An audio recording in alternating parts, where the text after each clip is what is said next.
Hi hello dears, ഈ ഒരു cute ബോക്സും പിന്നെ അതിൽ വെക്കാനുള്ള കുറച്ച് ക്യൂട്ട് സാധനങ്ങൾ എങ്ങനെ ചെയ്തെടുക്കും നോക്കാം. ഈ ഒരു കാർഡ്ബോർഡ് ബോക്സിന് ഈ ഒരു അളവിലേക്കൊക്കെ വെട്ടിയെടുത്തിട്ടുണ്ട്. എന്നിട്ട് ഇങ്ങനെ ഒരു A4 ഷീറ്റിലേക്ക് ഒട്ടിച്ചു കൊടുക്കുക. ഇതിന്റെ മേലേക്ക് കൂടി ഒരു പേപ്പർ ഇങ്ങനെ ഒട്ടിച്ചു കൊടുക്കുകയാണ്. കാർഡ്ബോർഡ് പീസ് ഒട്ടിച്ചെടുക്കുമ്പോൾ അധികം അങ്ങ് അടുത്ത് വെക്കണ്ട, കുറച്ചൊരു ഗ്യാപ്പ് ഇട്ടാൽ ഇതുപോലെ എളുപ്പത്തിൽ നമുക്ക് മടക്കിയെടുക്കാൻ വേണ്ടി പറ്റും. അധികം വരുന്ന പേപ്പർ ഇതുപോലെ മടക്കി വെക്കുക, എന്നാൽ നമ്മുടെ ബോക്സ് കുറച്ചുകൂടി സ്ട്രോങ് ആയിരിക്കും. ഈ പെട്ടി പോലെ ചെയ്തെടുക്കുന്നത് ഇതിന്റെ താഴത്തെ ഭാഗമാണ്. ഇതിന്റെ മേലത്തെ ഭാഗത്ത് നോക്കി ഇതുപോലെ പെട്ടി പോലെ ചെയ്തെടുക്കേണ്ട ആവശ്യമൊന്നുമില്ല. കാർഡ്ബോർഡ് പീസിന്റെ രണ്ട് സൈഡിലും ഇതുപോലെ അളവെടുത്ത് മടക്കി കൊടുത്തിട്ട് ഇങ്ങനെ അങ്ങ് ഒട്ടിച്ചു കൊടുത്താൽ മതി. ഈ ഒട്ടിച്ചു കൊടുത്തിരിക്കുന്ന കളർ A4 ഉണ്ടല്ലോ, അതിന്റെ കളർ എനിക്ക് തീരെ ഇഷ്ടപ്പെട്ടിട്ടുണ്ടായിരുന്നില്ല. ഞാൻ ഒരു പർപ്പിൾ കളറാണ് ഉദ്ദേശിച്ചത്, പക്ഷെ ആ കളറൊന്നും എന്റെ കയ്യിലില്ല. അപ്പോ ഉള്ളത് വെച്ച് പറ്റുന്നത്ര നന്നാക്കാൻ വേണ്ടി ശ്രമിച്ചിട്ടുണ്ട്. വീതി കൂടിയ ഭാഗം വേണം ഈ ബോക്സിലേക്ക് ഒട്ടിച്ചെടുക്കാൻ. മറ്റേ ഭാഗത്തേക്ക് ഒരു ബട്ടൺ വെച്ച് കൊടുത്തിട്ടുണ്ട്, അതെനിക്ക് വീഡിയോ എടുക്കാൻ പറ്റിയില്ല കേട്ടോ. ആ ബട്ടൺ അറ്റാച്ച് ചെയ്ത് നിൽക്കാനുള്ള നൂല് ബോക്സിലേക്കാണ് ഒട്ടിച്ചു കൊടുക്കേണ്ടത്. പിന്നെ അതിന്റെ മേലത്തെ ഭാഗത്ത് എന്തെങ്കിലും ഇഷ്ടമുള്ള ഡിസൈൻ കൊടുക്കുക.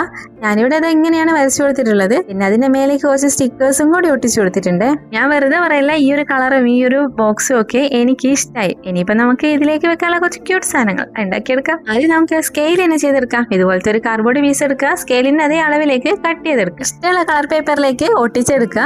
പിന്നെ അതിന്റെ മേലെ കുറച്ച് അലങ്കാര പണികളൊക്കെ കൊടുക്കണം. സ്കെയിലാണ് ചെയ്യുന്നത്, അപ്പോൾ അളവ് കൊടുക്കാൻ ആരും മറക്കരുത്. അളവുകളൊന്നും തെറ്റിപ്പോരുതേ. തെറ്റിപ്പോയാൽ നമുക്ക് പിന്നെ ഇത് വെറുതെ ഷോന് കൊണ്ടുപോകാനേ പറ്റുള്ളൂ, ഉപയോഗിക്കാൻ പറ്റില്ല. ഞാനിതിൽ കുറച്ച് സ്റ്റിക്കേഴ്സ് ഒട്ടിച്ചു കൊടുത്തിട്ടുണ്ട്. നിങ്ങളതിൽ സ്റ്റിക്കേഴ്സ് ഇല്ലെങ്കിൽ എന്തെങ്കിലുമൊക്കെ വരച്ചു കൊടുത്താൽ മതി. അടുത്തത് റബ്ബർ അഥവാ ഇറേസർ. ഈ പഴയ ഇറേസറിനെ നമുക്കൊരു അടിപൊളി മേക്ക് ഓവർ കൊടുക്കാം. ഒരു പേപ്പറിലേക്ക് ഇങ്ങനെ ചുരുട്ടി അതിന്റെ അളവ് ആദ്യം എടുക്കണം. ഇങ്ങനെ ഇറേസർ വെച്ച് തന്നെ മെഷർമെന്റ് എടുത്താൽ നമുക്ക് നല്ല ടൈറ്റ് ആയിട്ട് തന്നെ കിട്ടും. അനാവശ്യമായിട്ടുള്ള ഭാഗങ്ങളൊക്കെ കട്ട് ചെയ്ത് കളയാ.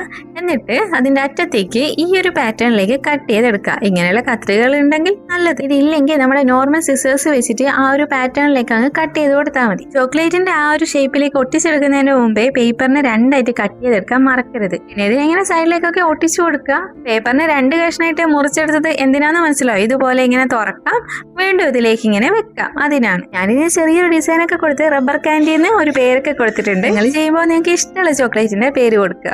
ഇപ്പൊ ചെയ്യുന്നത് എന്താണെന്നറിയോ, നമുക്കൊരു പേപ്പർ പെൻ ഉണ്ടാക്കണ്ടേ. ഒരേ A4ലേക്ക് ഇതുപോലെ എന്തെങ്കിലും ഇഷ്ടമുള്ള ഡിസൈൻ വരച്ചെടുക്കുക. ഇതുപോലെ ഇങ്ങനെ മുഴുവനായിട്ട് വരച്ചെടുക്കൊന്നും വേണ്ട കേട്ടോ, കുറച്ച് ഭാഗമല്ലേ നമുക്ക് കാണുള്ളൂ. ഈ രണ്ടാമതാണ് ഞാൻ പശ എടുത്തുകൊണ്ടിരിക്കുന്നത്. അതുകൊണ്ടാണ് ഞാൻ മിക്ക വീഡിയോസിലും ഈ ഒട്ടിക്കുന്ന ഭാഗം കാണിക്കാത്തത്. അത് ഏകദേശം തീരാനായി, അതുകൊണ്ട് അതൊരു സമാധാനം. പിന്നെ നമുക്ക് A4 കംപ്ലീറ്റ് ഒന്നും വേണ്ട കേട്ടോ. ആ ഫില്ലറിന്റെ സൈസിലേക്ക് കട്ട് ചെയ്തെടുത്തിട്ട് ഇങ്ങനെ അങ്ങ് ചുരുട്ടിയെടുത്താൽ മതി. പിന്നെ ബാക്കിയുള്ള പേപ്പർ വെച്ച് അതിന്റെ ടോപ്പ് ഭാഗവും കൂടി സെറ്റ് ചെയ്തെടുക്കാം. ആ പെന്നിന്റെ മേലെ തന്നെ എടുത്താൽ മതി, അപ്പൊ കറക്റ്റ് സൈസ് തന്നെ കിട്ടും. ഇങ്ങനെ രണ്ടെണ്ണം ഞാൻ ചെയ്തെടുത്തിട്ടുണ്ട്. ഇനി ഈ ക്യൂട്ട് ബോക്സിലേക്ക് നമുക്ക് എല്ലാ സാധനം കൂടി വെച്ച് നോക്കാം. അപ്പൊ ഈ ബോക്സും ഇതിലെ ക്യൂട്ട് സാധനങ്ങളൊക്കെ ഇഷ്ടപ്പെടുകയാണെങ്കിൽ ലൈക്ക് ചെയ്യാനും കമന്റ് ചെയ്യാനും സബ്സ്ക്രൈബ് ചെയ്യാനും മറക്കല്ലേ.